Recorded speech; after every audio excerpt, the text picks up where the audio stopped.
en día hay muchas personas que piensan que el maíz es uno de los cultivos más fáciles de cultivar porque se ve en todos lados. Es un cultivo sencillo, vaya, pero de sencillo no tiene nada. Y es que estamos acostumbrados a ver plantíos como estos, y cuando uno se pone a sembrar las primeras ocasiones y ya tienes mucho tiempo sembrado, incluso puede suceder que no tengas una buena siembra, y es normal porque no sabemos a veces lo que estamos haciendo. No sabemos muchas veces si el año es bueno para sembrar el maíz, qué tipo de maíz estamos sembrando, y con el tiempo, con el pasar de los años, uno se da cuenta cuáles son las variedades, qué tipo de riego necesita, la tierra específica, cuánta agua vamos a necesitar si es que nos llueve. Y anteceder este tipo de cosas o poner en cuenta de que necesitamos entender otras cuestiones más allá de que el cultivo se vea bonito es importante para asegurar al menos una buena cosecha, una cosecha que nos dé de verdad una buena producción. Entonces, sin más, quiero hablarles hoy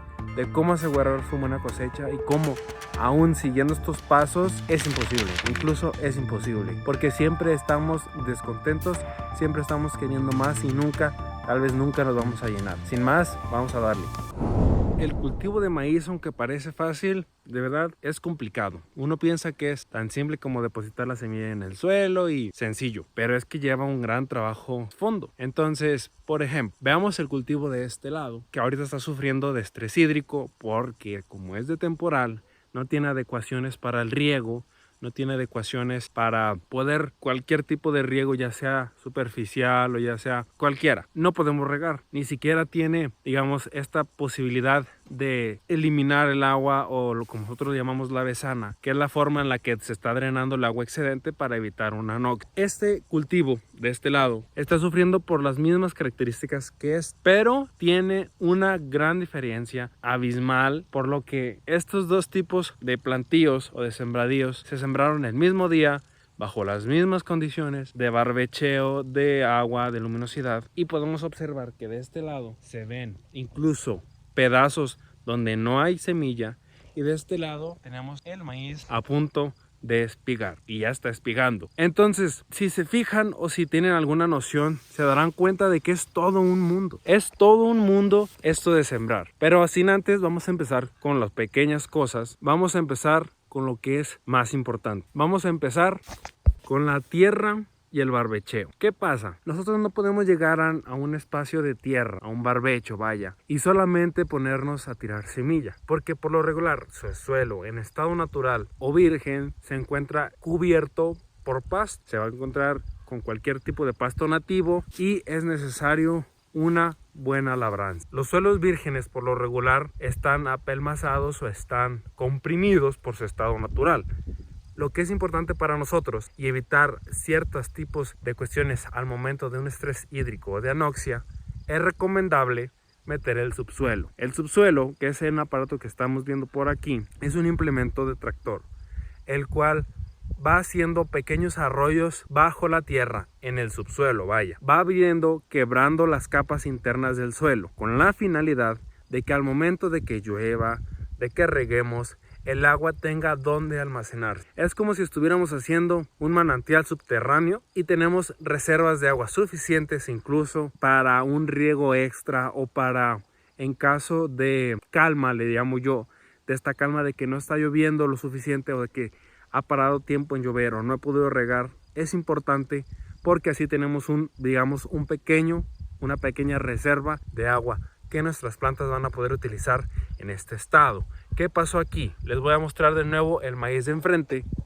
y vean el maíz de aquí atrás. De este lado hubo una labranza previa de subsuelo. De este lado que tengo enfrente, que ustedes no pudieron ver ahorita, no está hecho. Quiere decir que esta por default ya tiene un riego extra por haber seguido esta etapa. ¿Es importante? Sí, muy importante, pero no se debe hacer cada año ni cada temporal. ¿Por qué?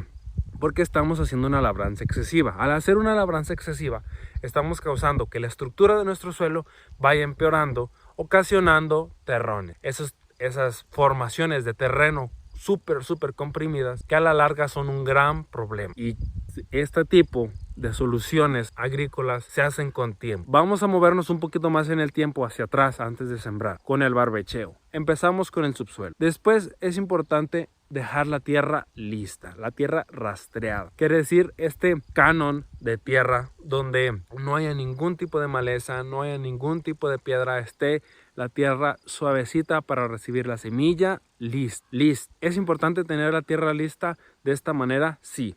Te les voy a poner una pequeña fotografía de cómo es que debe de quedar la tierra, porque es importante la rastreada. Veamos, después de que nosotros subsueleamos nuestro suelo, que aquí voy a hacer un paréntesis, no es bueno subsuelear todos los años por la estructura, pero tampoco es bueno meter los arados porque estamos volteando la tierra. ¿Qué es un arado? Una pequeña explicación rápida. Un arado de discos es aquel que voltea la tierra del otro lado. Vaya, es como la capa superficial de nuestro suelo, la volteamos, exponiendo la poca o la mucha humedad que tenga nuestro terreno, así como todo aquel material biológico como virus y todos los microorganismos benéficos y antagonistas también. Y por lo regular estas personas lo hacemos o lo hacen para eliminar también malezas. Por ejemplo, si tenemos cierto tipo de zacate, ya sea como la estrella africana, que es una lata que se da por aquí en estas tierras, tenemos la posibilidad de secar y erradicar esta maleza por esta temporada. Por eso es que mucha gente cada año mete su arado, pero el arado incluso es muchísimo más perjudicial para nuestros suelos porque sí estamos rompiendo la estructura directamente de nuestro suelo, ocasionando problemas de compactación de suelos. Bien, cerrado este paréntesis, vamos a seguir con el barbecheo. Nos quedamos en la rastra. La rastra es importante porque una semilla no puede sembrarse en el suelo duro, vaya. Al final de cuentas, el subsuelo nos va a dejar algo como esto. Al tener nosotros este tipo de suelo así, nosotros queremos que se vea bien, pero que la semilla pueda depositarse en un lugar óptimo. Una tierra suave, blandita. Pero no se va a lograr solo con una mano, vaya, no con una pasada de la rastra. Tenemos que dar múltiples pasadas hasta que esta quede en un estado óptimo. Y esto también es un problema porque estamos en una sobrelabranza, una labranza excesiva. Vaya, si vamos a meter un tractor con una rastra que son pesadísimos, estamos comprimiendo nuestro suelo, estamos destruyendo la estructura. Mi recomendación es, ok, puedes solar tu tierra desde pronto, por poner un ejemplo. Si vas a sembrar de temporal, si estamos sembrando de temporal que inicia en junio, julio más o menos, pues hay personas que desde enero meten su subsuelo para aprovechar las pequeñas lluvias que tal vez se den en los primeros meses del año. Es normal que los primeros meses del año, en enero principalmente, llueva y podemos aprovechar esa agua si se encuentra en el subsuelo. ¿Por qué? Al momento de rastrear, por ejemplo, en junio, principios de junio, ya no es muy conveniente que las personas estén rastreando a principios de julio porque ya las aguas están aquí, ya empezó el temporal acá en México. Podemos aprovechar esa poca agua que está almacenada en nuestro suelo para que incluso puedan hacer nuestra semilla. ¿Va a ser muy poca agua? Sí, pero por lo menos tenemos algo asegurado. Además de que con un porcentaje mínimo de humedad podemos asegurar una rastra buena. En cambio, si metemos una rastra en un suelo súper duro, aparte de necesitar muchísimas pasadas, vamos a necesitar también o vamos a crear este suelo compactado o estos terrones. Aclarado el punto de que nosotros necesitamos el subsuelo, no todos los años es recomendable, tal vez un año sí o un año no tengo el dato, pero aclarado este punto de barbecheo, es tiempo de sembrar. Y la siembra es algo de lo más difícil que vamos a hacer. Literalmente, yo he pasado por todas las etapas y yo hoy en día ni siquiera me siento con la capacidad de subirme al tractor o de sembrar a mano porque es una magia literalmente lo que se hace aquí. Vaya, con un terreno suave, con un terreno sueltito, húmedo,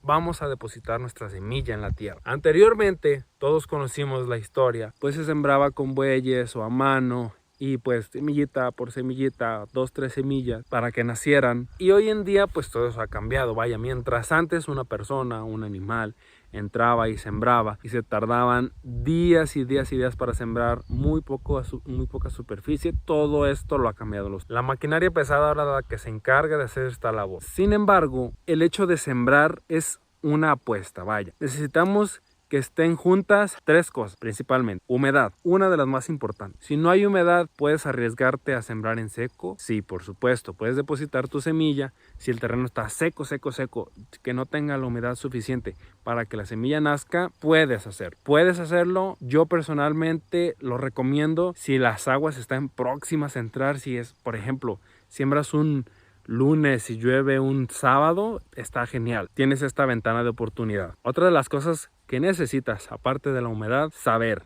No cualquiera puede meterse a sembrar. ¿Por qué? El tractor o las manos, los brazos del tractor deben de estar a una altura adecuada para que la semilla no esté profunda, sino que tenga por lo menos 3 a 5 veces su tamaño de profundidad. Si una semilla de maíz está así, debe por lo menos estar a una altura así, cuando no sea menos o poquito más. En cambio, llegamos nosotros, que yo por lo principalmente soy quien hago la labor de rastrear, pues yo sé que debo de bajar la rastra hasta abajo para que se remueva todo. Y no tengo yo la noción de saber cuánto lo voy a bajar. Es verdad que podemos controlar este aspecto en el tractor cuando está bien nivelada sus tres puntos y tener la opción de fijar al nivel que quieras, pero es que es complicado tantear qué tan profundo debe de estar. Entonces necesitamos humedad, alguien que de verdad sepa sembrar. Y número 3, oportunidad. ¿A qué me refiero con oportunidad? Digamos que las aguas o el tiempo de lluvias llegó, se asentó. Han pasado 3 o 4 días y no para de llover. A menos de que tu suelo sea un suelo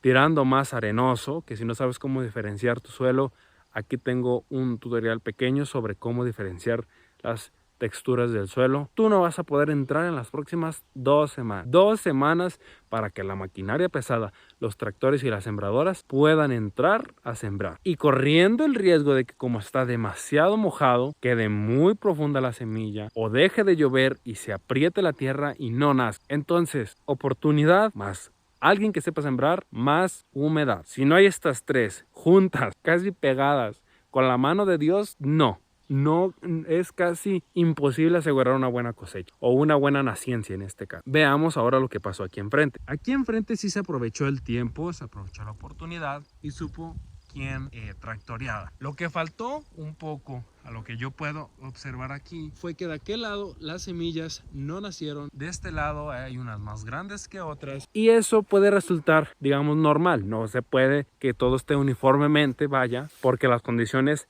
no son tampoco las muy adecuadas, pero hay pedazos en los que las semillas o las plantas están muy juntas y otros están muy separadas. Eso significa que el operador tal vez iba a una velocidad que no era la adecuada o muy recio y ocasionó que la semilla no se distribuyera de forma equitativa o de la plantación o cuánta semilla quería tirar por hectárea. Entonces ahí va un punto menos que hay que tener en cuenta. Hablando de la siembra, es necesario también saber sobre semilla. ¿Qué pasa con la semilla? El mundo de las semillas de maíz es algo fascinante. Es una de las plantas donde la investigación es extensa, donde la investigación abunda. Pero no porque abunde significa que nosotros la conozcamos. Vaya, vamos a dividir las semillas o los maíces en 2. Los mejorados, los criollos o de la región. Y hay otro por ahí que, digamos, es relevante, no para nosotros, pero para los Estados Unidos sí, que es los maíces transgénicos. Empezando con los maíces mejorados,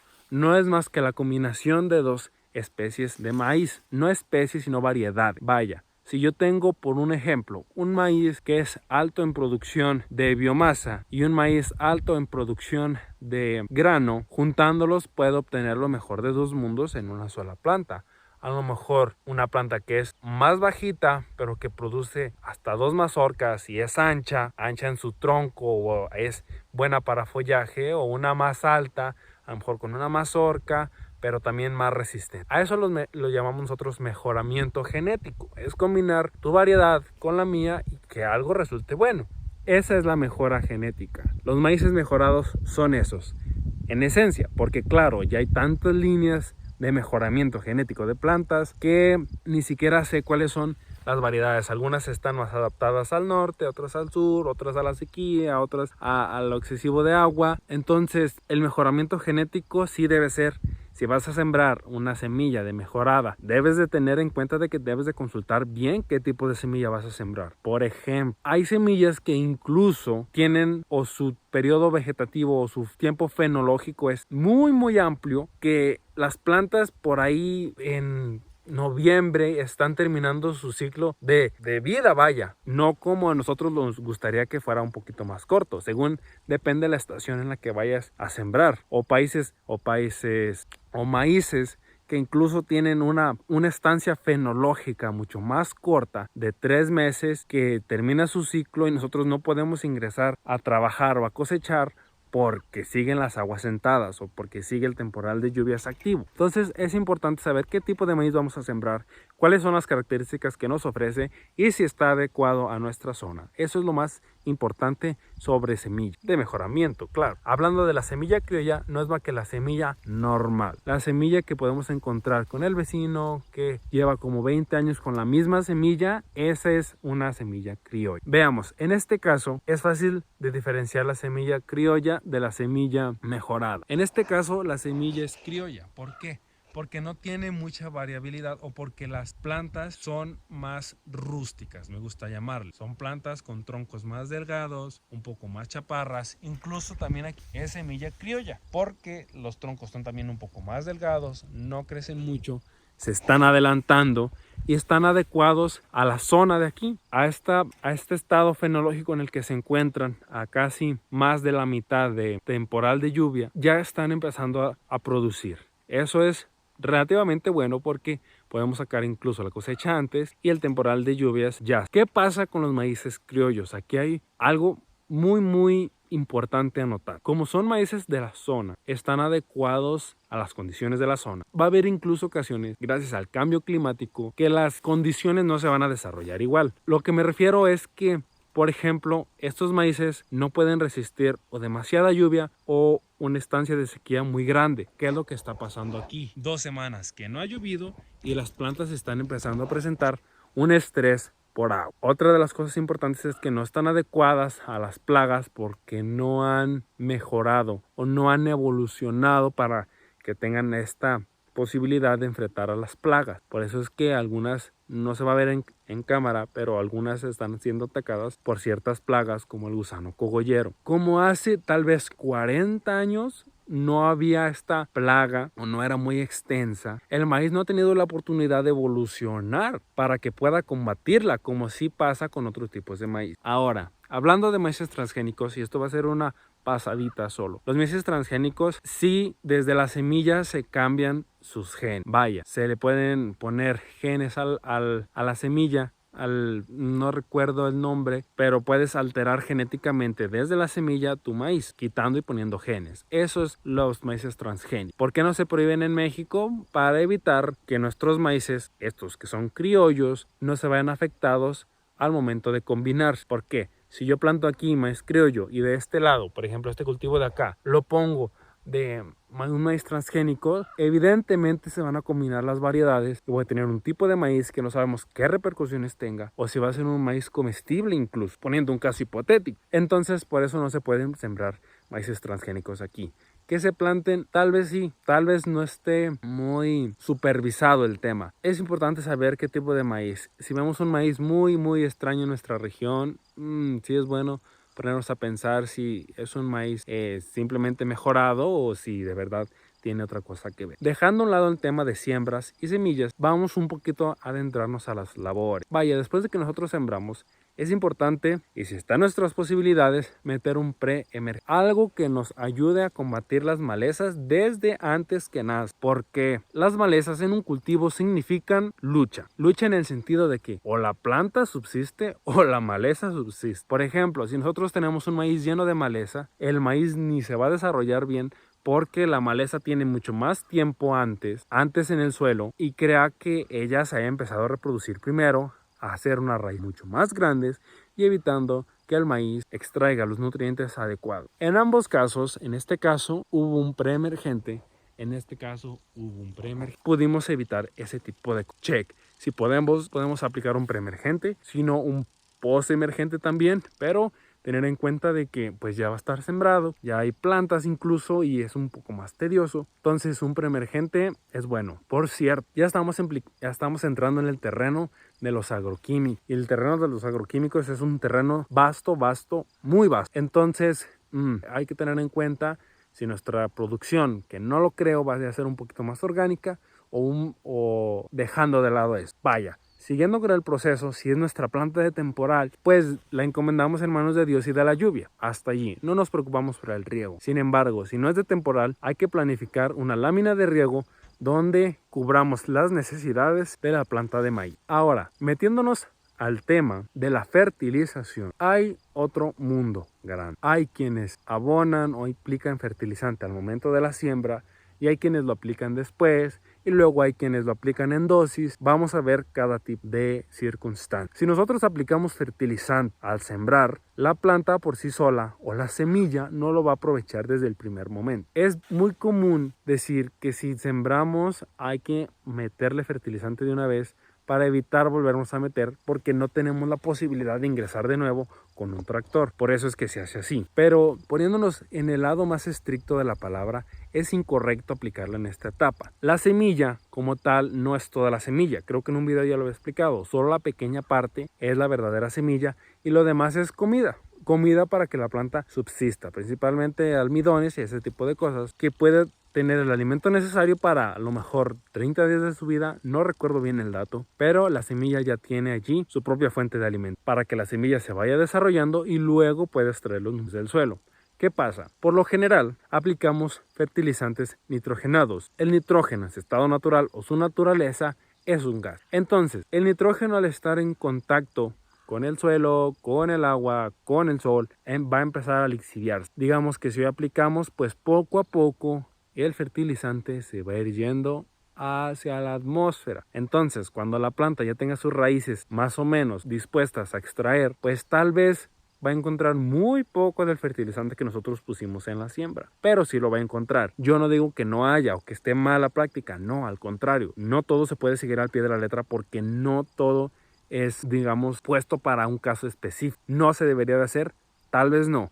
Tenemos la oportunidad de aplicarlo, a los 30 días de aplicarlo, menos. O sea, ni cuando estamos regando, a menos que sea un riego por goteo, ni cuando ya está la lluvia aquí porque el tractor no va a poder entrar y meter personas a que apliquen fertilizante al mes o a los 2 meses, ni es económicamente rentable, no es económicamente rentable. Entonces, después tenemos las personas que lo aplican todo después. Vaya, hizo un periodo de calma, puedo meter mi tractor con una abonadora, pues es momento, ¿no? Y entonces de una sola tiran todo su fertilizante. Esta práctica también es muy común y está bien. Ok, no tenemos la oportunidad de meter personas que lo tiren, ni tampoco voy a tener tiempo para tirarlo por fases. Está correcto, no. Pero en el lado estricto de la palabra, solamente vamos a tener y tenemos el mismo problema con la aplicación temprana. Si nosotros lo aplicamos, la planta no es como que, ay, si yo le doy un puño así de fertilizante a cada planta, no quiere decir que la planta se vaya a comer ese mismo puño de fertilizante. O sea, es imposible, va a tomar lo que necesita y lo demás lo va a dejar. Por eso es que no existen plantas obesas. Sin embargo, lo demás se va a lixiviar. Entonces es el mismo problema en otras circunstancias. ¿Qué es lo recomendable o lo que se debería hacer? Aplicarlo en 2, 3 sesiones, no sesiones, tratamientos para que cuando la planta se termine, lo que nosotros le pongamos y que sea estrictamente lo que vaya a necesitar para evitar lixiviaciones, podamos después a los 22 días tal vez a entrar de vuelta y volver a fertilizar y después a los 22 días a volver a entrar y a fertilizar para que la planta aproveche lo más posible y evitar lixiviación. Eso es imposible en el maíz, sobre todo cuando sembramos muchísimas hectáreas, mucho pasto. Sin embargo, es lo que se debería de hacer. Vaya, cubriendo esos espacios, seguimos. Este es un video muy largo, la verdad, y es que el maíz es un mundo extenso. Sigue la cosecha. En la semilla tuvimos que haber decidido para qué nosotros queríamos nuestro maíz. Si lo queríamos para forraje o si lo queríamos para... Si lo queríamos para forraje, íbamos a apostar por un maíz donde hubiera un mayor porcentaje de crecimiento de biomasa, si no para grano. Si lo vamos a sacar para grano, hay que esperarnos el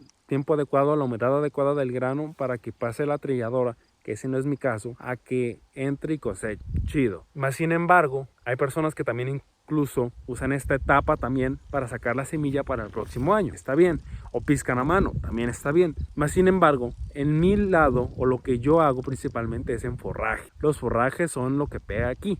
¿Qué vamos a hacer aquí? Existen dos formas, casi digamos que yo creo son las dos únicas que hay.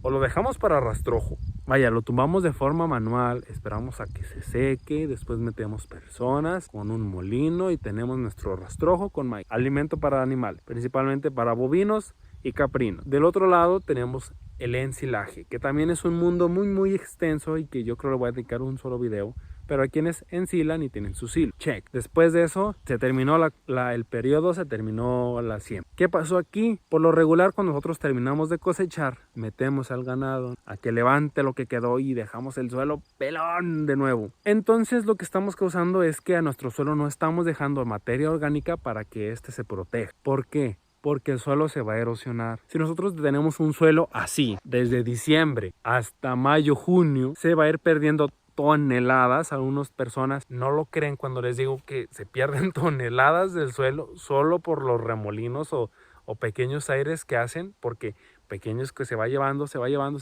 y poco a poco se pierde el suelo. Luego se va a calentar el suelo, los microorganismos que había allí se van a ir muriendo, o incluso como el fusarium también, que ese caramba y donde quiera se guarda, se van a ir expandiendo más y vamos a tener después un problema microbiológico enorme. Entonces, algo importante es dejar un poco de materia orgánica en el suelo. Es importante también tener un manejo antes y después de las cosechas. Antes me refiero a saber qué vamos a hacer y después a saber también qué vamos a hacer después de cosechar, porque no podemos dejar solo el suelo sin nada, pero tampoco podemos dejar el suelo lleno de maleza, ni tampoco podemos dejar nada. Es importante. Algunas de las soluciones que yo propongo aquí es, bien, yo sé que hay personas que necesitan el espacio para pastorear sus animales, sí, pero ese es el desecho. En el desecho que nosotros estamos dejando en nuestra parcela hay muchísimos micronutrientes que son muy difíciles de conseguir de forma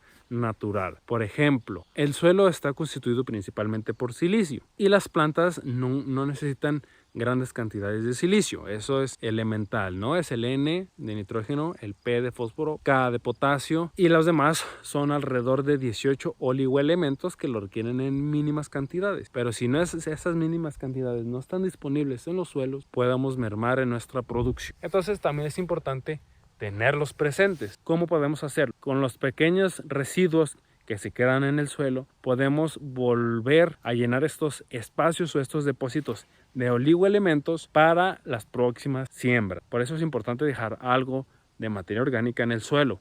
Además de que si nosotros estamos trabajando con microorganismos benéficos, sería una fuente de alimento indispensable para nuestros pequeños aliados. Entonces, si se fijan, el cultivo de maíz es un mundo y solo lo toqué de forma superficial, ni siquiera lo investigué a fondo, no se los platiqué a fondo como debería de ser. Y sin más, si los aburrí, discúlpenme, es de verdad importante entenderlo, porque no solo es depositar la semilla, y si de todos modos ponemos esto en práctica, podemos obtener un resultado así que esté medio rala la siembra y no acabar nunca. Pero más sin embargo hay que tener en cuenta estos puntos que son claros. Sin más, los dejo hoy. Gracias por estar aquí, gracias por quedarse hasta acá si lo hicieron. Yo la verdad digo, no toqué nada del video, pero es importante de perdido tener las bases para cultivar maíz. Sin más, los dejo, me están aquí comiendo las moscas. Gracias por estar aquí, nos vemos en un siguiente video. Chao.